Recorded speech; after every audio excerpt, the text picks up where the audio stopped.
Welcome back to Prashant TV. ఈ రోజు మనతో పాటు ఒక ప్రత్యేకమైన వ్యక్తి మన స్టూడియోకి వచ్చారు. బాల్కొండ నియోజకవర్గంలో ఆయన పేరు తెలియని తెలంగాణ ఉద్యమకారులు లేరు. రాజకీయ నాయకులకి ఆయన అత్యంత సుపరిచితమైనటువంటి వ్యక్తి. ఆయన తన జీవితంలో దాదాపు 40కి పైగా సార్లు రక్తం దానం చేశారు. ఎన్నో విశేషాలు ఉన్నటువంటి ఆ వ్యక్తిని మనం ఈరోజు మన స్టూడియోలో ఇంటర్వ్యూ చేయబోతున్నాం. నమస్కారం అండి. నమస్కారం అన్న. నల్ల గణేష్ గుప్తా. ఈరోజు మీరు ఆర్యవైశ్య సంఘానికి రాష్ట్ర స్థాయిలో కూడా ఒక పదవి 2-3 రోజుల క్రితం తీసుకున్నారు. ఈ సందర్భంగా మీకు మా ప్రశాంత్ టీవీ తరఫున, మా ప్రేక్షకుల తరఫున మీకు అభినందనలు తెలియజేస్తున్నాం. థ్యాంక్ యూ, ధన్యవాదాలు. శ్రీరామ్. గణేష్ అన్న, మీరు బాల్కొండ నియోజకవర్గంలో దాదాపు ఏ రాజకీయ పార్టీకైనా సరే మీరంటే ఓ నల్ల గణేష్ గుప్తా. ముందుగా గణేష్ గుప్తా కుటుంబం ఏంటి, అసలు మీ సొంత ఊరు, మీ అమ్మ నాన్న గురించి? అన్న, మా సొంత గ్రామం నిజామాబాద్ జిల్లా కమర్పల్లి మండలం, కమర్పల్లి గ్రామం. మేము వైశాసన కోమట్లం. మేము ఉన్నత స్థాయి ఉన్నటువంటి వ్యక్తులమే, కానీ కాకపోతే పెద్దగా అప్పుడు ఆర్థికంగా ఏం లేము. కాకపోతే మేము మాకు తల్లిదండ్రులు జన్మనిచ్చినందుకు వాళ్ళ రుణాలు తీర్చుకోవాలనే ఉద్దేశంతో కొద్దిగా నేను మానవత్వంతో ప్రజలకు కనీసం, మా నాన్న కూడా సంఘసేవ కొద్దిగా కార్యక్రమాలు చేస్తుండే, నాకు కూడా అదే ఆదర్శం. మా అన్నగారు కూడా పత్రికా విలేకరు, సాక్షి. అతను కూడా మిలిటరీకి ట్రైన్ చేసిండన్న. నేను కూడా మిలిటరీకి ట్రైన్ 10th ఫెయిల్ అయినాక మిలిటరీకి ట్రైన్ చేసిన, దేశం కోసం చేద్దామన్న ఉద్దేశంతో. కానీ మేము మిలిటరీలో జాబ్ రాలేదు మాకు అప్పుడు. మీరు ఎంతమంది అన్న? మీరు ఎంతమంది? మీ అమ్మ నాన్న? మేము 2 అన్నదమ్ములు, ఒక చెల్లె అన్న. ఒక చెల్లె. అవునన్నా. మీరు పెద్దనా చిన్ననా? నేను చిన్నోడిని. అంటే మా చెల్లె చిన్నది, మా అన్న పెద్దోడు అన్న. ఓకే. ఎంతవరకు చదువుకున్నారు మీరు? నేను 10th కంప్లీట్ అన్న. 10th పాస్ అయ్యారా? పాస్ అయినా. ఇందాక ఫెయిల్ అన్న. మిలిటరీ కోసం ఫస్ట్ 10th ఫెయిల్ అయినా, మిలిటరీలో దేశం కోసం సేవ చేద్దామని చెప్పి మిలిటరీ కోసం 10th ఎగ్జామ్ రాశాను. 10th పాస్ అయినా, కానీ మిలిటరీలో రన్నింగ్ దాకా పోయినా, ఎగ్జామ్ లో ఫెయిల్ అయినా. అంటే మీ గోల్ అప్పుడు మిలిటరీలో ఉద్యోగం చేయాలి, దేశం కోసం సేవ చేయాలి అని. అంటే గణేష్ గుప్తా చిన్నప్పటి నుంచి దేశానికి సేవ చేయాలన్న ఆలోచన చిన్నప్పటి నుంచి ఉండేనా? నేను యాక్చువల్ RSS అన్న. నేను RSS లో చిన్నప్పటి నుంచి పాల్గొంటుంది. RSS లో అలెగ్జాండర్ గురించి, దేశం గురించి, ఏమైనా కాలిపోతే ఎట్లా చేయాలా అని అందులో ట్రైనింగ్ ఇస్తుండే RSS లో. అంటే దేశం మన కోసం చేసుడు కాదు, దేశం కోసం ఏమైనా చేయాలా, నిర్మాణం మనం ఉండాలన్న ఉద్దేశంతో. ఇప్పుడు అసలు ఇది ఏ వయసులో స్టార్ట్ అయింది ఆ ఆలోచన, దేశం కోసం సేవ చేయాలన్న ఆలోచన? అన్న, నేను యాక్చువల్గా మేము 7th నుంచే నేను శాఖకి వెళ్ళాను RSS. చిన్నప్పుడు కార్యక్రమం. మీరు చదువుకున్న శిశు మందిరా? కాదన్న, ప్రైవేట్ స్కూల్, గవర్నమెంట్ స్కూలే. కానీ మిమ్మల్ని చిన్నప్పుడే RSS బాగా ప్రభావితం చేసింది. అవునన్నా, 100%. RSSకి వెళ్ళినప్పుడు ఏమేమి నేర్చుకున్నారు అక్కడ? అక్కడ మన కోసం మనం చేసుడు కాదు, దేశం కోసం మనం సేవ చేయాలా అనేది నేర్పుతుండేనా. ఎవరు మీ గురువు? మా గురువు కళాల నర్సయ్య అని, ముద్రాజ్ వాళ్ళు. చాలా బలంగా మీకు నూరు పోసారు అన్నట్టుగా అప్పుడు. అంటే మీకంటే ఆ బ్యాచ్ కి ఎవరైతే ఉన్నారో వాళ్ళందరికీ మీ గురువు గారు చెప్పిన మాటలు ఎంత ప్రభావితం చేసాయో తెలియదు, కానీ మిమ్మల్ని మాత్రం చాలా ప్రభావితం చేసాయి. 100% వాస్తవం. అంటే వాళ్ళు ఏంటంటే అన్న చెప్తారు, అలెగ్జాండర్ ఇట్లా వేసిండు, అందులో ఎవరు ఇట్లా వేసిండు, మరి అందరం మన పిల్లలు మన కుటుంబమే ఎత్తారు, మరి కనీసం మన దేశం కోసం ఏం చేద్దాం మన అని నేర్పిండు. అందులో ఎక్కువ పోలీస్ అన్న, మిలిటరీ అన్న చేస్తే సేవ చేసినట్టుంటని చెప్పిండు. కానీ బ్యాలకి ఏంటంటే మేము మిలిటరీ పోయినాం, కానీ ఎగ్జామ్లో ఫెయిల్ అయినా అన్న. రన్నింగ్ లో పాస్ అయినప్పుడు. ఎందుకు ఆపేశారు మరి స్టడీ? 10th తర్వాత ఎందుకు చదువుకోలేదు? ఆర్థిక పరిస్థితి అన్న బాగాలేదు అప్పుడు. దానికోసం మేము ఒక ఆటో కొనుక్కున్నా. 2000 తెలంగాణ ఉద్యమంలో మళ్ళీ 2001లో TRS పార్టీకి వెళ్ళా. కొత్త కేసీఆర్ స్థాపించినప్పుడు అమర్తల జెండా కట్టిందే నేను తెలంగాణ. అప్పుడు ఏంటంటే మేము ABVPలో పనిచేసాం. మళ్ళీ మాకు అప్పుడు మిలిటెంట్ వాళ్ళు మానాల్లో రోడ్డు పోసారు. అప్పుడు వాళ్ళు మిలిటెంట్ వాళ్ళు మమ్మల్ని వినిపించుకున్నారు. చల్ ABVP BJP అంతా వేస్ట్, అది మీరు నక్సలైట్లుగా రావాలా అని తీసుకెళ్ళడం జరిగింది.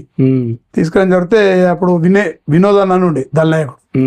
ఆ వినోద్ అన్న అక్కడ కూడా పాటలు పంపించారు, మీరు దీనికోసం చేయాలని చెప్తే అప్పుడు మా అన్న నూరు ప్రకాష్ అని చెప్పి మోడతాడు విలేకరు ఉండే, ప్రభా విలేకరు. బాగా ఇట్లా మా అన్న మీ ఓళ్ళు ఇట్లా అంటే ఇట్లా చెప్పగానే వాళ్ళకి వెంటనే అప్పుడు చిట్టీలు పంపిస్తుండే. అప్పుడు చిట్టీల ద్వారా వస్తుండే సమాచారం చిట్టీలలో చేతిలో పెట్టి పంపిస్తుండే.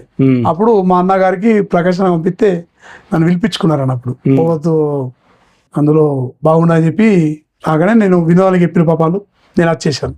అంటే మీరు వాళ్ళు చెప్పకపోతే ఈరోజు మీరు నక్సలైట్ కావచ్చు అయిపోతుండే అచ్చం అప్పుడు ఆ భావజాలం అట్లా ఉంటుండే. ఉంటాడు. అప్పుడు ఏబీపీ కొంచెం ఆర్ఎస్ఎస్ సంబంధాలు ఉమ్, అపోజిటే, ఉమ్, కానీ ఆ భావాలు ఈ భావాలు కొంచెం దగ్గర. అది కూడా ప్రజల కోసం చేసేది కదా నక్సలైట్ కూడా, ఉమ్. వాళ్ళ కోసం అంటే అప్పటి నుంచి ఇప్పటికీ ప్రజల కోసం దేశం కోసం ఏమైనా చేయాలన్న ఆలోచన బలంగా ఉంది. 100% వాస్తవం. ఓకే, అంటే ఇప్పుడు ప్రజెంట్ మీరు ఏ రాజకీయ పార్టీలో కూడా అంత క్లియర్గా ఇమడలేకపోతున్నారు. అవునన్నా. అంటే ఒక రాజకీయ పార్టీలో ఉంటేనే దేశ సేవ ప్రజాసేవ చేయొచ్చు అనే కాన్సెప్ట్ ఈ కాలంలో ఉన్నప్పుడు అన్నా. ఏ పార్టీలో లేరన్న విషయం గురించి కాసేపు అయినాక మాట్లాడుకుందాం. అన్నా. ఉద్యమ సమయం 2001 కేసీఆర్ అప్పుడే టీఆర్ఎస్ పార్టీ కొత్తగా పెట్టారు. అప్పుడు అవునన్నా. కేసీఆర్ తో పాటు మీరు కూడా తెలంగాణ సాధించాలని చెప్పేసి చాలా కష్టపడ్డారు. అవునన్నా. ఏమేమి కార్యక్రమాలు చేశారు అప్పుడు? మేము తెలంగాణ కోసం ధర్నాలు కానీ, రాస్తారోకులు కానీ, నిరసనలు కానీ, కేసీఆర్ బంధు పిలిపిస్తే బంధు పిలుపులు, తెలంగాణ కోసం అమర్నియా దీక్ష జంతర్ మంతర్లో కేసీఆర్ చేసినప్పుడు కమ్మర్పేటలో 2006లో నేను కూడా జంతర్ మంతర్లో కేసీఆర్ నియా దీక్ష ఎత్తే కమ్మర్పేటలో నేను చేశాను అన్న. అమానియా దీక్ష చేశాను. కేసీఆర్ గారు 2 రోజులు అయిపోయి నేను కూడా ఇక్కడ ఉపసంహరించుకున్నాను అన్న. అప్పుడు మాకు పోషెట్టి గారు వచ్చి, జిల్లా అధ్యక్షుడే మాకు పోషెట్టి అన్న వచ్చి మాకు విరమించాడు. అవునన్నా. తెలంగాణ ఉద్యమం సమయంలో మీ మీద కేసులు అయ్యాయని చెప్పేసి జైలు కూడా వేయడం జరిగింది. అందులో మీరు మర్చిపోలేని ఒక సంఘటన ఏమైనా ఉంటే చెప్తారా? నేను ప్రణబ్ ముఖర్జీని అడ్డుకున్నామన్నా మేము నిజామాబాద్లో. అప్పుడు ఆరుమూరు జీవనన్న గాను, నేను పాలెపు నరసయ్య, అప్పుడు చిన్నరెడ్డి, ఇప్పుడు చిన్నరెడ్డి, మేమందరం అప్పుడు తెలంగాణ కోసం ఏదైనా కానీ మనం కేంద్రంలో వెళ్ళాలి. తెలంగాణ రాష్ట్రంలో వెళ్తుంది కానీ కేంద్రంలో వెళ్తే రేపు ఎంపీ అక్కడ బాగుంటుందని చెప్పి మాకు ట్రైనింగ్ ఇవ్వడం చాలా. అప్పుడు నేను టీజేఎస్ కూడా ఒక మండల కన్వీనర్ అయిన, అప్పుడు కొత్తగా కేసీఆర్ అప్పుడు పార్టీ స్థాపించినప్పుడు టీజేఎస్ అని కూడా స్థాపించాను. అందులో నేను టీజేఎస్ లో మండల కన్వీనర్ చేశాను. అప్పుడు ఎట్లయితే ఉద్యమం తెలుస్తా అంటే వాస్తవంగా 2006లో నిరాదీక్ష చేసినాక కూడా 2009లో తెలంగాణ ఇచ్చినటువంటి తెలంగాణ మళ్ళీ వెనకకు తీసుకున్నాం సోనియా గాంధీ. ఆ టైంలో మేము కోపంతో 108 కూడా రాజీవ్ గాంధీ బొమ్మ, రాజీవ్ గాంధీ బొమ్మ కూడా తీసేసినాం. కోపం అన్నట్టు, మరి ఇచ్చింది తెలంగాణ సోనియా గాంధీ, మరి మళ్ళీ ఎందుకు విడ్రా అయింది? బీజేపీ పూర్తి మద్దతు ఇచ్చింది సుష్మా స్వరాజ్ కేంద్ర ప్రభుత్వం చెప్పింది కూడా. బీజేపీ సపోర్ట్ ఉండగా ఎందుకు వేసిందంటే అప్పుడు చంద్రబాబును కూడా అడ్డుకున్నాం అన్న. ఇక్కడ బుల్లెట్ అన్న, శ్యాము, అప్పుడు వెంకటరెడ్డి, అవునన్నా. ఆ టైంలో కూడా మేము చంద్రబాబు నాయుడు, రోజాని కూడా నిలదీశామన్న. రోజాని తెలంగాణకు వస్తే ఆ టైంలో చాలా ఉద్యమాలు చేసామన్న తెలంగాణ కోసం. అంటే మా కోసం తక్కువ చేసాం, తెలంగాణ రావాలా, ఒక సంకల్పం, మన పిల్లలు బాగుపడాలా అన్న సబ్జెక్ట్ నాలెడ్జ్తో చాలా తెలంగాణ కోసం మస్తు కొట్లాడమన్నా. ఇప్పుడు బాలకొండ కాన్స్టిట్యున్సీకి వచ్చినటువంటి అప్పుడు సుదర్శన్ రెడ్డి కావచ్చు, కాంగ్రెస్ పార్టీలో సుదర్శన్ రెడ్డి, సురేష్ రెడ్డి, వీళ్ళ కాన్వేలు కూడా అడ్డుకున్నారు మీరు. కమర్పల్లిలో నిజామాబాద్ పోతుందని చెప్పి ఎవరైనా అడ్డుకుంటారేమని చెప్పి ఇంటెలిజెన్స్ వాళ్ళు ముందుగా వచ్చి మమ్మల్ని అరెస్ట్ చేసిండు. అరెస్ట్ చేసి ఏం చేసిందంటే మళ్ళీ కేసు అని చెప్పని మనం విడుదల చేసిండు. విడుదల చేయగానే కమర్పేట కరీంనగర్ వెళ్తుండే అప్పుడు మంత్రి సురేష్ రెడ్డి, వెంటనే అడ్డుకున్నాం అన్నప్పుడు. అప్పుడు ధర్నాలు చేస్తుండే, రాస్తారోకులు రోజు రిలే అధ్యక్షులప్పుడు కంటిన్యూ చేసినాం. అందరి మద్దతుతోటి తెలంగాణ సాధించాలనుకున్నాం. ఆ భావంతుడు ఎవ్వరు కూడా నా తెలంగాణ కోసం అప్పుడు 4 మూకుంటుంది కమర్పేలో. ఏమో ఓడికి లేని తెలంగాణ మీకెందుకు బాయ్, తెలంగాణ రాదుండేనా? మీకు తెలంగాణ వస్తున్న ఒక నమ్మకం ఉండేనా? 100% అన్న ఉండి. ఎంతకాలము ఇట్లనే పోరాటాలు చేయాలా, అసలు తెలంగాణ ఎప్పుడు వస్తున్న ఆలోచన మీకు అప్పుడు వచ్చింది? అంటే అప్పుడు ఏంటంటే మాకు కేసీఆర్ మీద కొంచెం నమ్మకం అన్న. ఎందుకంటే వాస్తవంగా ఎంతో మంది తెలంగాణ కోసం కొట్లాడిండు, అందరు నిలబడరు. కేసీఆర్ ఒక్కోడు స్ట్రాంగ్గా ఉన్నాడు. ఆయన స్వార్థం కోసమా, దేశం రాష్ట్రం కోసమా కానీ ఆయన నమ్మినామన్నా. కేసీఆర్ నమ్మినాం. కేసీఆర్ రాకుంటే తెలంగాణ రాకపోవచ్చు అని కూడా అనిపిస్తుంది కొన్ని విషయాలు. కేసీఆర్ మంచిగా చేసిండు, కొన్ని విషయాలు తప్పులు అందరూ మంచి చేయాలని ఏం లేదు అన్న, సాధ్యం కాదు కదా. అందరూ క్లోజ్ అయినా కానీ అందరూ కొట్టలేకపోయారు. అదృష్టం ఏంటంటే కేసీఆర్ దగ్గర భావాలు, ప్రజలను ఇంక్రూవ్మెంట్ చేసే ఒక సబ్జెక్టు ఆ కేసీఆర్ దగ్గర ఉంది కనుక మేము కేసీఆర్ ఏదైతే మాకు టీజీఎస్లో చెప్పిండు, ట్రైనింగ్ ఇచ్చిండు. అప్పుడు మాకు హైదరాబాద్లో 3 రోజులు ట్రైనింగ్ ఇచ్చారన్న 2006లో. అంటే తెలంగాణ రావడానికి కారణం ఇట్లే కదా, అంటే ఒక మిలిటెంట్ పోరాటం చేయాలా అని కూడా చెప్పారు. అంటే మిలిటెంట్ పోరాటం అంటే నక్సలైట్ లాగా కాకుండా మనం అవసరం అనుకుంటే జైలుకి పోతే కూడా మనం భయపడద్దు, మీరు జైలుకు ఖచ్చితంగా. అంటే నిజంగా అప్పుడు ఎట్లుంటా అంటే తెలంగాణ కోసం కూడా ఫస్ట్ పొద్దున 6 గంటలు మేము లేవకపోతే పోలీసులు చింతగా ఉంటుండే. అక్కడ కేసీఆర్ ఏదైతే పిలిపిస్తుండేనో ఇయ్యంగానే ఖచ్చితంగా మా ఇంటికి వచ్చి పోలీసు పడకపోతుండే. అప్పుడు నేను బాలకోడ పోలీసు పడకొస్తుండే, ఒకసారి బోధన పోలీసు దొరకపోయినా పోలీసులు కూడా. అంటే వాళ్ళు అధికార పార్టీని వాళ్ళు ఎట్లయితే అట్లా చెప్పి విన్నారో వాళ్ళు మమ్మల్ని అట్లా తింపారు. చాలా పోలీసు వాళ్ళతో మాకు ఇబ్బంది అయింది, ఎందుకంటే వాళ్ళు గవర్నమెంట్ అధికారం అలా కూడా తెలంగాణ రావాలని ఉండే, కానీ వాళ్ళు గవర్నమెంట్లో ఉన్నారు కనుక వాళ్ళు ఏం చేయాలో గవర్నమెంట్ చెప్పినట్టు వినాలి, ఎమ్మెల్యే చెప్పినట్టు వినాలి కనుక మరి వినాల్సి వచ్చింది. కానీ వాళ్ళకు కూడా తెలంగాణ రావాలని చెప్పి పోలీస్ డిపార్ట్మెంట్ ఉంది, ఎందుకంటే వాళ్ళు అందరూ ప్రోత్సాహంతో వచ్చింది, వాళ్ళ నా వల్లనో నీ వల్ల కాదు. కాకపోతే ఒకటి ఏంటంటే నా లక్ష్యం ఉద్యమం, ఇంకోటి ఏంటంటే సంఘ సేవ చేయాలి, కొద్దిగా మానవత్వంతో మనం మన కోసం మన పిల్లల కోసం చేస్తాం, దేశం కోసం ఏం చేయాలి, ఆత్మ కొట్టుకుంటే ఆత్మ ఆర్ఎస్ఎల్లో చెప్తుండే, మరి మన కోసం మనం చేసుకుంటాం, కానీ దేశం కోసం నువ్వు చనిపోయినాక దేవుడు మీద అడుగుతాడు, దేశం కోసం నేను వేసినావా, నీ పిల్లలకు నువ్వు వేసినావు అని చెప్పి అడిగితే ఏమని చెప్తావు అని అంటుండే. కనీసం మనతో అయ్యేది. నేను కరోనా టైంలో కూడా కరోనా వచ్చినప్పుడు కూడా చాలా మందికి బాగా ఇబ్బంది అయింది. ఆ టైంలో అంతా భయపడరు, చాలా మందికి ఇబ్బంది అయింది. నేను నా సొంతంగా కారు నేనే, నా డ్రైవర్ అడిగితే 2000 రూపాయలు అడుగుతుండే. నిజంగా చెప్తున్నా, ఒక్క రూపాయి నాకు కిరాయి తీసుకోలేను, నా సొంతంగా డీజిల్.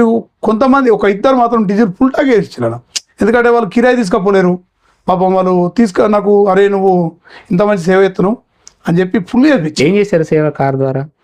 నిజామాబాద్ హాస్పిటల్ తీసుకుపోవడం, వాళ్ళు వస్తే పేషెంట్లకు అప్పుడు చాలా 108 వేస్తుండే, కానీ అప్పుడు ఏంటంటే ఎమర్జెన్సీ నైట్లో ఇబ్బంది అవుతుండే.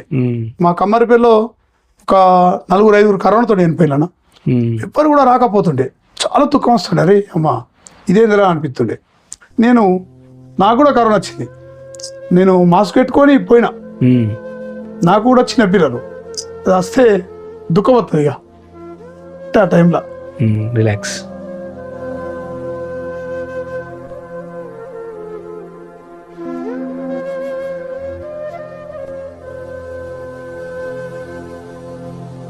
ఉంటుంది బాధ, ఎవరికైనా ఉంటుంది, ఎందుకంటే కరోనా టైంలో చాలా కుటుంబాలు పెద్ద దిక్కులను కోల్పోయినాయి, కొన్ని అసలు దిక్కుదొచ్చిన స్థితిలో చిన్న భిన్నం అయిపోయినాయి కొన్ని కుటుంబాలు.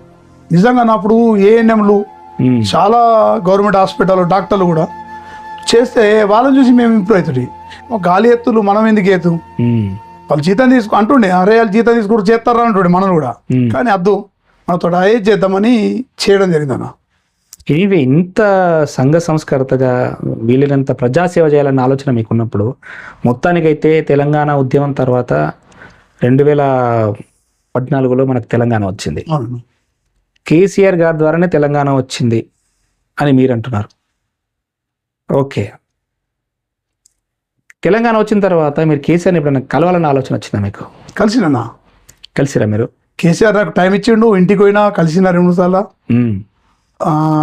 నాకు ఫోన్ కూడా మారుతుండే, అవతెందుకు కేసీఆర్ గారు నాకు ఫోను కమ్మరిపల్లిలో కన్నా వెళ్ళినప్పుడు కమ్మరిపల్లి ఆపాను, 12 గంటలకు ఆపాను కేసీఆర్ని. మా ముత్యాల లక్ష్మణరెడ్డి అని గాయత్రి బ్యాంక్ చైర్మన్ ఉండే సార్, అప్పుడు కొంచెం మాకు బాగా ఇంప్రూవ్మెంట్, ఇట్లా వస్తుండు ఆపుతారా ఉంటారా అంటే ఉంటామని ఆపుతాం సార్ అట్లా అని చెప్పి ఆపినామన్నా. 12 గంటలకు పాపం కేసీఆర్ ఆగిండు, దిగిండు, అరే నాకు టైం సరిపోతుంది ఏమనుకోకర్ని. అప్పుడు మన ఎల్ఎంబి రాజేశ్వర్ ఇంట్లో నైట్ పండుకున్నాడు అంటూ, ఆర్మూలో ప్రోగ్రామ్ ఉంది తెల్లారి, ఆర్మూలో పండుకున్నాడు. మళ్ళీ రేపు రండ్రా గణేష్ అని చెప్పిండు. నన్ను పేరు పిలుస్తాను, నా కేసీఆర్ కానీ కేటీఆర్ కానీ ప్రశాంత్ అన్న కానీ అందరూ దాదాపు నన్ను పేరు. ఇంత సాన్నిధ్యం ఉన్నప్పుడు మీరు బీఆర్ఎస్ పార్టీలో ఎందుకు ఉండలేకపోయారు? మీరు అసలు పార్టీ సభ్యత్వం తీసుకున్నారా? సభ్యత్వం తీసుకున్నాను. ప్రశాంత్ అన్న నాకు అంటే నేను ప్రశాంత్ అన్న నాన్న ఫ్యామిలీ ఫ్రెండ్ అన్న. నేను యాక్చువల్గా లక్ష్మీపార్వతి నుంచి సురేందర్ రెడ్డి సార్ లక్ష్మీపార్వతి నుంచి ఎంపీ నిలబడ్డాడు, శివం గుర్తానా, టీడీపీ నుంచి కాదు లక్ష్మీపార్వతి. లక్ష్మీపార్వతి అప్పుడు కొత్తగా పార్టీ పెట్టింది, సార్కు శివం గుర్తు వచ్చింది అప్పుడు మాకు. ఆ టైంలో కూడా నేను చదువుకుంటుంటిని. సురేందర్ రెడ్డి సార్ మంచోడు, రైతుల కోసం కొట్లాడతారని చెప్పి మాకు జగన్మోహన్ రెడ్డి సర్పంచ్ ఉండే, అతడు చెప్తుండే మంచోడు పాపం రైతుల కోసం చేస్తారా, ఆయన కోసం ఏం చేయడం చెప్పి చెప్పాను. నేను ఆదర్శంగా తీసుకొని ఆయన కూడా వర్క్ చేసిన. సార్కు చాలా మంచివాడు అన్న. నాకు అంటుండే ఒక విషయంలో మాకు చిన్నగా డిస్కస్ జరిగింది, అజయ్ అన్న ద్వారా చిన్న డిస్కస్ జరిగితే పాపం సురేంద్ర సార్ ఏమని చెప్పాడంటే, అరే నీ తమ్ముడు అజయ్ రెడ్డి తర్వాత ఈడొక తమ్ముడు అనుకోరా అని ప్రశాంత్ అన్నకి చెప్పాడు. పాపం ప్రశాంత్ అన్న కూడా తర్వాత బాధపడ్డాడు. కొన్ని సందర్భాల్లో మేమిద్దరం దూరమైనా కానీ బాధపడి. ఏంటి రీజన్ ఏంటి అసలు? మరి ఇప్పుడు ఫ్యామిలీకే మీరు చాలా దగ్గర అయిపోయినప్పుడు, సురేందర్ రెడ్డి సార్ కూడా నా కొడుకుతో సమానం మిమ్మల్ని అన్నప్పుడు అంత సాన్నిధ్యం ఉండి కూడా ఎందుకు దూరం కావాల్సి వచ్చింది? కొంతమంది చెప్పడం వల్ల అన్న దూరం చేసుకున్నాడు. తర్వాత మళ్ళా బాధపడి వేరే వాళ్ళతో చెప్పాడు. ప్రశాంత్ రెడ్డి సార్ దగ్గర ఉన్నటువంటి ఈ విషయంలో మీరు అన్నట్టు చాలా మటుకు వినాల్సి వచ్చింది. ఆయన వ్యక్తిత్వం చాలా మంచిది, 100% కాదనడానికి లేదు. ఆయన రాజకీయాలను పక్కన పెట్టినా, ఆయన రాజకీయాల విషయం గురించి మాట్లాడినా ఆయన వ్యక్తిగతంగా చాలా మంచోడు. అవునన్నా, నేను కూడా చాలా దగ్గర చూసిన. మీరైతే ఆయన కుటుంబంలో కూడా సాన్నిధ్యంగా మెలిగింది మీరు. కాకపోతే ఏంటంటే ఆయన దగ్గర ఉన్నటువంటి కొంతమంది కొన్ని మాటలకి ఆయన కొన్ని సందర్భాల్లో ఆ విషయాలు నమ్మి కొంతమందిని దూరం పెట్టాల్సి వచ్చింది. అది కూడా పక్కనున్న వాళ్ళు చేసినటువంటి తప్పిదం అదంతా. ఆ విషయం ప్రశాంత్ రెడ్డి గారు తెలుసుకునే లోపే అది జరగాల్సిన దూరాలు అనేది పెరిగిపోతున్నాయి. ఇది చాలా మటుకు వినాల్సి వచ్చింది. నేను వాస్తవమన్నా, తన తర్వాత బాధపడుతుండే.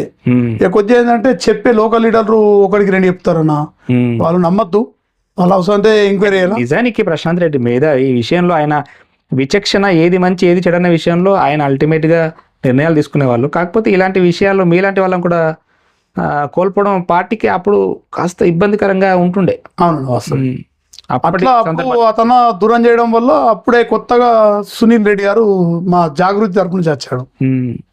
అతను అప్పుడు తెలంగాణ చేస్తే ప్రశాంత్ రెడ్డికి మీరు ఆ టైంలో దూరమయ్యారు. అవును, అది ఏ సందర్భమా, ఏ సంఘటన అన్నది అది మీకు తెలుసు. సునీల్ రెడ్డికి ఎందుకు దగ్గరైన మరి?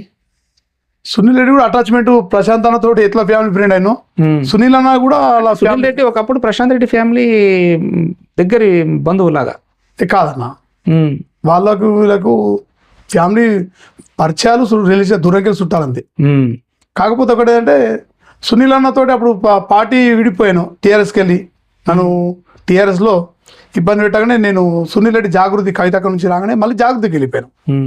అట్లా అంటే అది తెలంగాణ. ఒక మాట ఇక్కడ చాలా క్లారిటీగా తీసుకున్నాం, మళ్ళీ తెలుసుకోలేదన్న ఫీలింగ్ ఉంటుంది. అసలు బీఆర్ఎస్ పార్టీలో మీన్స్ టీఆర్ఎస్ అప్పుడు ఏం జరిగింది మీ విషయంలో?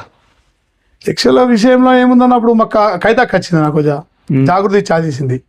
మళ్ళీ ఏమైందంటే మేము లోకల్గా తిరుగుదామనగానే కవితక వస్తుందని ఇన్ఫర్మేషన్ రాగానే కవితకతోటి వెళ్ళడం జరుగుతుండే. ఓకే, మీరు ఇప్పుడు సురేందర్ రెడ్డి సార్ మంచోడు అని చెప్పేసి ఆయన వర్క్ చేశారు, కవితక్క జాగృతి పార్టీ అని చెప్పేసి ఆమె కోసమని వెళ్ళిపోయారు. ప్రశాంత్ రెడ్డికి సాన్నిధ్యం కూడా ఆయనకు చేశారు. అంటే నిలకడ లేకుండా ఉన్నారు అని అన్న విషయంలో మీరు ప్రశాంత్ రెడ్డికి ఎందుకు దూరం కావాల్సి వచ్చింది? సూటి ప్రశ్న. అదే అన్న, అక్కడ కొంతమంది తప్పుడు సమాచారం చెప్పడం వల్ల ఆయననే మమ్మల్ని దూరం చేసుకున్నాడు. తర్వాత మళ్ళీ కొన్ని రోజులైనాక అరే నా కోసం తెలంగాణ అంటేనే గణేష్ గాడు పాలెపల్సయ్య అనే భావంతో ఎక్కడ పోయినా మా ఇద్దరు గురించి చెప్తుండే. ఏ మీటింగ్లో అయినా కానీ కమ్మరిపల్లి అంటే అరే వాళ్ళు చాలా వాళ్ళు పార్టీ కోసం పనిచేసిండు, వాళ్ళు నా కోసం నీ కోసం కాదు, మనం అట్లాంటి దూరం చేసుకుంటున్నాం అని అతను స్పీచ్లో కూడా చెప్పడం జరిగింది. నిజామాబాద్ స్పీచ్లో చెప్పిండు, జైత్యాలో జీవన్ రెడ్డి మీటింగ్లో కూడా చెప్పిండు. ఆ వీడియో క్లిప్స్ మాకు పంపిస్తుండే పాపం, మా తరపున అరే అరే మీరు మంచి వాళ్ళట్రా, మీరు ఎందుకు దూరం అవుతున్నా అని చెప్పి పంపిస్తుండే. అప్పుడు మేము సున్నితాడు. ఓకే, ప్రశాంత్ రెడ్డి గారు మిమ్మల్ని దూరం పెట్టాల్సిన సందర్భం వచ్చింది కావచ్చు. మీరు వెళ్ళి మరి ప్రశాంత్ రెడ్డి కలిసి మీరు మీ మాట మీ వాదన ఏమి వినిపించలేదా? అయితే యాక్చువల్గా అన్న పిలిపించుకున్నాడు ఒకసారి, పోచంపాడు గెస్ట్ హౌస్లో పిలిపించుకున్నాడు. తప్పు నా నుంచి జరిగింది, మీ నుంచి జరిగింది, ఇద్దరి దగ్గర నుంచి జరిగింది, కలిసిపోదామని చెప్పి చెప్పడం జరిగింది. కానీ అక్కడ ఉన్న వ్యక్తులు మళ్ళీ సమాచారం అంతా వేరే వేసిండు. అరే వీళ్ళు అత్తున్నారు అని కొంతమంది జీర్ణించుకోలేక వీళ్ళు వస్తే మాది పెత్తనం ఉండదు, ప్రశాంత్ అన్న ఇలా మాట వింటాడు అని కొంచెం చేయడం వల్ల వాళ్ళ పెత్తనంతో మేము దూరం కావాల్సి వచ్చింది. మళ్ళీ ఇది ఏ రాజకీయ నాయకుడి దగ్గరైనా ఇలాంటి కామన్, ఇవన్నీ 100% ఇవన్నీ కామన్. ఓకే, ఒకటి ఏంటంటే మేము ముక్కు సూటే పోతామన్నా, ఎవరి జోకం, నేను ఎవరి మీద ఆశపడను, ఎవరో ఎత్తారు అనేది తప్పు. నా ఉద్దేశం ఏంటంటే మంచి వేయాలా, మనము మంచిగా ఉండాలా, పబ్లిక్లో మనకు పేరు రావాలా, మనం కూడా కనీసం 10 మందికి ఉపయోగపడాలా మనం చేస్తే. అన్న ఊరందరూ అన్నప్పుడు ఊరందరూ నన్ను మెచ్చుకోరు, 10 మంది తిడతారు, 10 మంది మెచ్చుకుంటారు. కనుక మనతో సాధ్యతకు మంచి చేయాలన్న ఉద్దేశంతో నేను ఎక్కడ కూడా ఎవరి దగ్గర కూడా అన్న రూపాయి ఆశించకపోతుంది. తెలంగాణ అవుతే అప్పుడు అన్న ఇంకప్పుడు ఇప్పుడంటే వాట్సాప్లు ఇప్పుడు కదా, తెలంగాణ ఉద్యమం చేసినప్పుడు అన్న కేసెట్ ఉంటుంది 20 రూపాయలకు కొని పెన్డ్రైవ్ కొని, అప్పుడు ఆర్మూర్లో టప్పలు ఉంటుండే బస్ స్టాండ్లో, ఆ టప్ అని వేస్తే వాళ్ళు తీసుకుపోయి పేపర్లు ఇస్తుండే, అంత ఘోరం ఉంటుండే ఆ టైంలో. ఇప్పుడంటే వాట్సాప్ అంటే వాట్సాప్, ఫేస్బుక్, ఇన్స్టాగ్రామ్. ఆ టైంలో మేము ఆర్మూర్ పోయి వేసేస్తున్నాం డబ్బాలు ఒక్కోసారి నైట్ అయితే. వాళ్ళు తీసుకుపోతారు పేపర్లు వస్తా అని చెప్పి అట్లా కూడా మేము అంటే తెలాల పబ్లిక్ మేము చేసింది అని అట్లా అంత కష్టపడ్డాం మనం 20 రూపాయలు ఒక పెన్ డ్రైవ్ ఉంటుండే అప్పుడు ఎక్కువ పత్రికలు 5 ఉంటుండే పెద్దవి ఆ పత్రికలకు 5 కొని 5 కెమెరా ఫోటోగ్రాఫర్ దినేష్ ఫోటోస్టూడియో ఉంటుండే పాప మాకు సర్వీస్ ఫ్రీ ఇస్తుండే అంటే బావ అంటుంటే పాప అన్నీ వేసిస్తుండే ఫోటోలు నుంచి అప్పుడు పైసలు కూడా తీసుకున్నారు వేరే వాళ్ళు కానీ తన పైసలు తీసుకోకపోను మాకు. ఓకే, ప్రశాంత్ రెడ్డితోని దూరం అయిపోయారు, సునీల్ రెడ్డి దగ్గరికి వచ్చారు అన్నా, అటు మన కవిత గారి దగ్గరికి అన్నా. వాళ్ళకు దగ్గరగా ఉండి మళ్ళీ ఎప్పుడు దూరం అయ్యారు? మేము అప్పుడు సునీల్ అన్నకు టికెట్ రాలేదు, ప్రశాంత్ అన్నకు టికెట్ వచ్చింది టీఆర్ఎస్ నుంచి. అప్పుడు మేము బీజేపీలోకి వెళ్ళడం జరిగింది సునీల్ అన్నతోటి. మళ్ళీ బీజేపీలోకి వెళ్ళాం, బీజేపీలో కూడా టికెట్ రాలేదు. ఇప్పుడు అదృష్టం ఏంటంటే చంద్రబాబు నాయుడు పొత్తు పెట్టుకున్నాడు బీజేపీ టీడీపీ పొత్తు పెట్టుకోవడం వల్ల సునీల్ రెడ్డి కూడా టికెట్ రాలేదు. రాకపోవడం వల్ల మళ్ళీ మేము టీఆర్ఎస్ బీజేపీ పార్టీకి రాజీనామా వేసి మళ్ళీ మేము జాగృతికి వచ్చాము. సునీల్ రెడ్డి కూడా అవును అందరం. తర్వాత మళ్ళీ సునీల్ రెడ్డి జాగృతి నుంచి బయటకు వచ్చారు. బయటకు వచ్చినాక మళ్ళీ అప్పుడు టికెట్ రాలేదు. బీఎస్పీ పార్టీ నుంచి పోటీ చేశాడు. నేను బీఎస్పీ అప్పుకోలేను కానీ సునీల్ అన్న కోసం నేను అప్పుడు మళ్ళీ ప్రచారం చేసి వచ్చింది. అందరు తిట్టిను అది గెలది పీకది మీరు ఎందుకు అని అన్నారు. కానీ అన్న తను ఏంటంటే పోటీ చేద్దామన్న ఉద్దేశం తనకు ఉంది, చేశాడు. ఓకే, సునీల్ రెడ్డి గారేమో మన బీఎస్పీ నుంచి పోటీ చేశారు. అవునా, సరే, ఆయన పార్టీని ఎందుకు వదిలేసి వచ్చింది అన్నది ఆయన వ్యక్తిగతం. అన్నా, మీరు ఎందుకు ఆయనకు దూరం అయ్యారు మరి? ఇప్పుడు దూరం కారణం ఇక తనకు అతను కూడా చెప్పుడు మాటలు వినడం వల్ల ఇక తనకు అంత జోకెట్. లీడర్లు అందరూ మీరు చూస్తున్నంత మటుకు అంతే ఉంటారా? ఇక దాదాపు అంతే అన్న, చెప్పిన మాటలు ఇంటుళ్ళు ఖరాబ్ అవుతున్నాం. మా అంటే అన్న ఒకటేదంటే రాజకీయం ఎట్లుంటాడు. ఏమన్నారు సునీల్ రెడ్డి మిమ్మల్ని ఏమన్నారు అసలు? ఇప్పుడు సరే ఆయన ఏదో చెప్పుడు మాటలు విన్నారే కావచ్చు, అన్న ఆయన మిమ్మల్ని దూరం పెట్టడానికి మిమ్మల్ని ఏమన్నారు అసలు? ఏమన్నా అంటే నన్ను మేము వ్యక్తిగతంగా కొట్లాడడం లేదు. మనం చెప్పిన పని ఏమైనా ఉంటే మన ఇప్పుడు మన దగ్గర కన్నా గరీబోడు వస్తాడు, ఉన్నోడైతే రాడు మా దగ్గర కష్టోడు. వీళ్ళు ఉన్నారన్న నాకు ఈ పని చేయాలంటే అదేమవుతుంది ఇట్లా అట్లా అనడం వల్ల కొంచెం నాకు అంటే ఆయనకి మీకు సత్సంబంధాలు ఉన్నప్పుడు మీరు అడిగితే కొన్ని పనులు చేసి పెట్టారా? ఏం కాలేవు అన్న, పనులు కాలేవు. గవర్నమెంట్ వచ్చింది కానీ అన్నగారు అప్పుడు ఇక తన పనులు చేయలేకపోయాడు. ప్రశాంత్ రెడ్డి చేశారా? 100% పోమన్న ప్రశాంత్ అన్న పాప ఆయన చెప్తే కూడా ఫోన్ చేస్తుండే అన్న. అంటే వ్యక్తిగతంగా నేను దూరమైన కానీ కొన్ని విషయాలు ఆడియోకి అవసరం ఉంటే ఫోన్ చేస్తే అన్నకి ఇట్లుంది అంటే సరే చెప్తా ఫోన్ రా అంటుండే, చెప్తుండే. కాకపోతే ఒకటేదంటే కొద్దిగా రఫ్గా యూజ్ చేయడం జరిగింది టీఆర్ఎస్ వాళ్ళు. లోకల్ క్యాడర్లు లోకల్ లీడర్లు ఏంటంటే ఇబ్బంది పెట్టిండ్రు పోలీసు వాళ్ళకి. ఎప్పుడు ఎవరికి ఇబ్బంది పెట్టారు? మాకు, మిమ్మల్ని. మేము అధికారం లేము కదా. ప్రశాంతన గుర్తించాడు వాళ్ళు కష్టపడ్డరు, వాళ్ళు మన కోసం కాదు తెలంగాణ కోసం కష్టపడ్డరు అని చెప్పి బాధపడ్డాడు.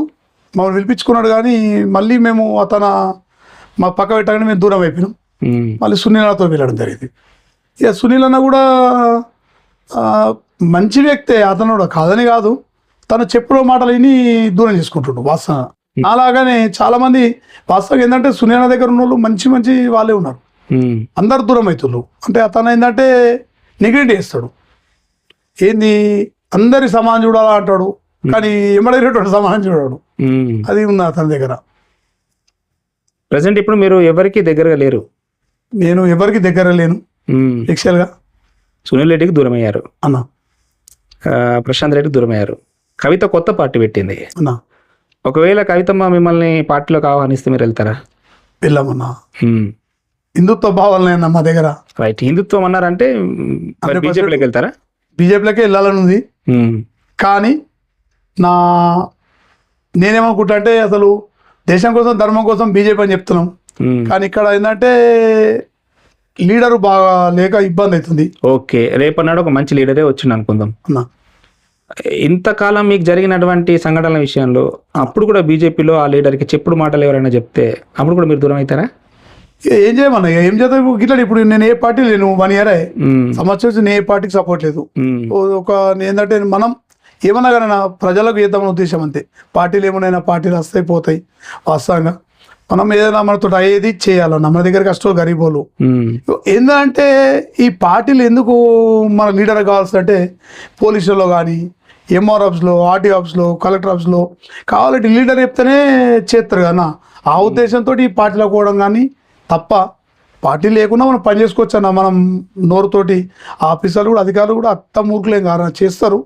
కాకపోతే అంటే కొంచెం ఏంటంటే అక్కడ ప్రభావం పడుతుంది నా రాజకీయ ప్రభావం. అరే ఇప్పుడు అత్తే చేయగలని చెప్పి పెడతారు కదా ఈ లీడర్, ఇది ఒక రోగం పడింది. ఓకే, ఇప్పుడు ఇంతకాలం మీరు ప్రజాసేవ కోసమని పార్టీలో వెంబడి తిరిగారు అన్న. ప్రజాసేవ చేయడానికి పదవులు కావాలని మీరు ఎప్పుడు అనుకోలేదా? లేదన్న. అంటే ఒకవేళ నేను ఫ్యూచర్లో బీజేపీలోకి పోయిన తర్వాత పోటీ చేసే సందర్భాలు ఏమైనా ఉంటాయా? నేను 2009లో మా మిస్సెస్ సర్పంచ్ పెట్టినా వాస్తవంగా టీఆర్ఎస్ పార్టీ నుంచి. టీఆర్ఎస్ పార్టీ జీతనడం కానీ మేము ఓడిపోవడం జరిగింది. ప్రజలకు వేయాలనే ఉద్దేశం మాకు ఉండే, కానీ డబ్బుతో ఆర్థిక ఖర్చు పెట్టాలంటే మనతో కాదు, మనతో అయింది చేద్దాం అనే ఉద్దేశంతో నేను డబ్బు ఖర్చు పెట్టలే.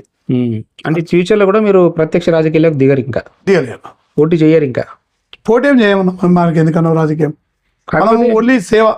బీజేపీలో కనుక పోతే ప్రజాసేవ చేయడానికి పార్టీకి అయితే మద్దతు ఇస్తారు. అవునన్నా, పార్టీ కార్యకర్తగా. Okay, right. ఇక రాజకీయాలు పక్కన పెడితే నల్ల గణేష్ గుప్తా రక్తదానం గురించి మెయిన్ కాన్సెప్ట్ ఈరోజు అన్న. ఎందుకు 40 సార్లు రక్తం ఇవ్వాల్సి వచ్చింది? అసలు రక్తం ఇవ్వాలన్న ఆలోచన ఎప్పుడు స్టార్ట్ అయింది? యాక్చువల్గా నేను ఇంటర్మీడియట్ డిస్కౌంట్ నేను 10th ఫెయిల్ అయినాక ఇంటర్మీడియట్ డిస్కౌంట్ చేశాను. మధ్యలో ఆపేశారు? ఇంకా మధ్యలో ఆపేశాను. ఇక నేను చేసినప్పుడు మాకు ఒక ఆర్ఎస్ఎస్లో కామారెడ్డిలో మీటింగ్ జరిగింది. అందులో చెప్పారు ఆర్ఎస్ఎస్లో మీటింగ్లో ఇట్లా రక్తదానం చేయాలా, మనతో అయ్యేది ఏంది, డబ్బు ఆర్థికంగా లేనప్పుడు మనం ఏం చేస్తాం, మనతో అయ్యేది చేయండి అని చెప్పి చెప్తుండే. బర్త్డేలో కానీ ఇట్లా పుట్టినరోజులో కానీ ఎవరికైనా ఆపద వచ్చిందంటే రక్తం ఇస్తే బాగుంటుంది అని చెప్పడం జరిగింది అక్కడ కామారెడ్డి సంఘంలో. దానివల్ల నేను ఇంప్రూవ్ అయినా. పబ్లిక్ ఒకటేంటంటే నేను ఒకసారి ఇచ్చిన, 2 సార్లు ఇచ్చిన, నాకు కొంచెం హెల్దీ అనిపించింది అన్న వాస్తవంగా. అంటే ఇచ్చినాక నాకు ఏమనిపించదు, మంచిగా అంతా ఆరోగ్యంగా మంచిగా ఉన్నాం, యాక్టివ్ అనిపించింది. సరేలే మరి ఇస్తే మంచిగా అని చెప్పి అనగానే 3వసారికి మా ఊరు అబ్బాయికి రక్తం అవసరం పడ్డది. అప్పుడు మెట్పల్లో అవసరం పడ్డది, కానీ జైత్యాలకి వెళ్ళేవాల్సి వస్తుంది. అప్పుడు మాకు ఆంజనేయ సార్ అని చెప్పి మాకు ఎండిఓ ఉండే, ఆయన చెప్తుండే ఇట్లా రెడ్ క్రాస్ సంస్థ ఉంటుంది గణేష్, దానిలో మెంబర్షిప్ అయితే మనము రక్తం ఇవ్వచ్చు, దాని ద్వారా రక్తం మనం సేవ్ చేసినట్టు అని చెప్పి చెప్పడం జరిగింది. ఏంటంటే అప్పుడు నేను నిజామాబాద్కి వెళ్ళి అప్పుడు ఇట్లా ఐస్ గడ్డలు పెట్టి తెస్తుంటే అన్న, కవర్లో పెట్టి తెచ్చి మెట్పల్లి ఇచ్చిన. పాపం వాళ్ళు కాలు మొక్కింది నాకు. అరే కాలు మొక్కనే నాకు ఏదో అనిపించింది. ఇక ఆడికెళ్ళి సరే ఇప్పటి నుంచి మనం 3 నెలలకు ఒకసారి ఇద్దాం ఖచ్చితంగా అన్న ఫీలింగ్ వచ్చింది. ఇక వాళ్ళు నా కాలు మొక్కేసరికి, అంటే ఎవరు అడిగినా ఇయ్యలేట వాళ్ళకు. ఒక 20 అప్పుడు ఇంత రాలేదన్న ఇట. ఆ టైంలో ఎవరు ఇవ్వాలన్నా భయపడుతుండే. ఇక నాకు కాలు మొక్కగానే నాకు ఆంజనేయ సార్ రక్తం ఇస్తే ఏం కాదు, 21 రోజుకు మనకు రక్తం మళ్ళీ తయారవుతుంది కనుక మనము ఆరోగ్యంగా ఉంటాం. మళ్ళీ మనకు చెడు రక్తం వెళ్ళిపోయి మంచి రక్తం వేస్తుంది కదా, పుడుతుంది కదా. నేను దాదాపు 11 లీటర్, దాదాపు సుమారు 12 లీటర్ ఇచ్చాను. మళ్ళీ 12 లీటర్ నాకు పుట్టినట్టే కదా నా శరీరంలోకి వెళ్ళి. మనతో అయ్యేది చేద్దాం సరే ఇలా అని చెప్పి చేయడం జరిగింది. అప్పుడు ఏంటంటే కమ్మరిపేలు అంటేనే గణేష్ నేను యాకత్తుంటే, ఎవరన్నా ఉంటే అరే గణేష్ ఆడితే రక్తం చెప్తారా అనే కాన్ఫిడెన్స్ అందరికి తెలిసిపోయింది. ఇక నేను అట్లా ఇంప్రూవ్ అయినా, అలా ఇవ్వడం చాలా చేశాను. అదే 40 సార్లు అంటే నాటి జోక్, అది 44 సార్లు ఇచ్చాను. 44 సార్లు 44 సార్లు ఇచ్చాను. అంటే అంత. నిన్ననే ఒకటి హైదరాబాద్ వచ్చిన, పాపం వాళ్ళకు అవసరం ఉండే కానీ WS అని చెప్పి అవసరం ఉంటాను. అయితే WBS ఏంటంటే ఒక ద్వారా రక్తము తీస్తారు, మళ్ళీ ఆ రక్తము మిషన్లోకి పోయి మళ్ళీ మనకు రక్తం వచ్చేస్తుంది. ఆ ప్రోటీన్స్ కావాలంటే ఈ 2 నరాలకు రక్తాలు వెళ్ళేటట్టు ఉండాలి. నాది ఏమైందంటే నాకు బై మిస్టేక్ నాకు చెప్పలేదు, ఒకసారి ఇట్టితే ఒకసారి ఇటు తీసేయాలా అని చెప్పలేకపోవడం వల్ల నాకు ఈ నరం మూసుకపోయింది. లేకుంటే వాళ్ళకి ఇంకా ఉపయోగపడుతున్నాయి పాపం పేషెంట్కు. అంటే ఎన్నిసార్లు ఇచ్చినా కానీ అంత ఆరోగ్యంగా ఓకేగా ఉన్నారు కదా? ఇప్పుడు 46 అన్న నాకు ఇయర్స్, ఆరోగ్యంగా ఉన్నా. ప్రతి సంవత్సరం ఎన్నిసార్లు ఇస్తారు? 4 సార్లు ఇస్తున్నాను కంపల్సరీ. 4 సార్లు ఇస్తారు. ఒక్కొక్కసారి మిస్టేక్ జరుగుతుంది. అంటే ఇప్పుడన్నా అంటే ఏంటంటే వట్టి ఇచ్చుడు ఎందుకు అని చెప్పి నేను నా స్టేటస్ పెడతా 9 రోజులు అయినాక, ఎవరికైనా అవసరం ఉంటే ఇస్తా. అవును చూసాను. ఎందుకంటే రెడ్ క్రాస్ లా ఇచ్చుడు ఎందుకు, ఎవరైనా ఎమర్జెన్సీ ఉంటే పరిగెత్తా అని చెప్పి 90 days కాగానే నా స్టేటస్ పెడతా. ఎవరు ఒక 3-4 రోజులు చూస్తా, ఇవ్వకుంటే నిజామాబాద్ రెడ్ క్రాస్ అన్నా లేదా సర్కార్ దాకా అన్నా ఎవరు గరీబ్ ఉన్నారంటే ఫోన్ చేస్తా వాళ్ళకి. నేనే బస్ కిరాయి కూడా తీసుకున్నాను, నేనే సొంతంగా ఇచ్చేసేస్తా. అట్లా ఎనీవే ఈరోజు రక్తదాతల దినోత్సవం సందర్భంగా మా ప్రశాంత్ టీవీ మిమ్మల్ని ఇంటర్వ్యూ చేయడం చాలా గొప్పగా ఫీల్ అవుతున్నాం. Thank you. ఫైనల్గా మీరు ఆర్యవైశ్య సంఘానికి రాష్ట్ర స్థాయిలో ఈరోజు ఒక పదవిలో ఉన్నారు. మీ ఆర్యవైశ్యానికి, మీ సంఘానికి మీరు చేయబోయే సేవా కార్యక్రమాలు ఎలా ఉండబోతున్నాయి అసలు? నేను సమాజంలో దాదాపు అన్ని కులాలకు కాదనేకుండానే చేస్తా. అందులో నా అదృష్టంకు పట్టు నన్ను గుర్తించి నేను చేసిన సేవలు నన్ను గుర్తించి మా రాష్ట్ర ఆర్యవైశ్య మహాసభలో నాకు పొలిటికల్ వైస్ చైర్మన్ ఇచ్చేలా. అంటే సంఘంలో కూడా నేను యాక్టివ్గా పాల్గొంటా. మా సంఘ విషయంలో కానీ ఎక్కడైనా ఎవరికైనా ఆపద వచ్చిందంటే కొన్ని సందర్భాల్లో నేను కూడా నా సొంతంగా, అంటే నేను పెద్ద ఆర్థికంగా లేకున్నా కానీ నా ద్వారా ఇంప్రూవ్మెంట్ చేపిస్తుంటుంది. అడగానే మేము బుక్స్ కొనిస్తామన్నా గరీబ్ పిల్లలకు. ఇక్కడ కూడా నేను మన కిసానాలో చర్చ్ మన విద్యాలయం ఉంది కదా, అందులో మా బర్త్డే నా కొడుకు కూడా పుట్టినరోజు సందర్భంగా అక్కడిక్కడ పెట్టుడేందుకు అని చెప్పి అక్కడ చెప్పులు, బ్యాగులు, పుస్తకాలు, బుక్స్ చేశాను అన్న. దాదాపు అలా చేస్తూ ఉంటా. సాధ్యం మటుకు మనం సంఘ సేవ ఇలా పబ్లిక్ కొద్దిగా మనం ఒక 100 రూపాయలు సంపాదించుకున్నామన్నా కనీసం 20 రూపాయలు ఖర్చు పెట్టాలన్న ఉద్దేశంతో నేను నడిపిస్తున్నా. రైట్, థ్యాంక్ యూ నల్ల గణేష్ గుప్తా గారు. ఈరోజు మీరు మా స్టూడియోకి రావడం చాలా హ్యాపీ. మీలాంటి సంఘ సేవ చేసే వ్యక్తులు సమాజంలో మిమ్మల్ని చూసి కొంతమంది అయినా ఇన్స్పైర్ అయితే ఈ ఇంటర్వ్యూకి ఒక సార్థకత. Thank you so much. దండాలు. Thank you.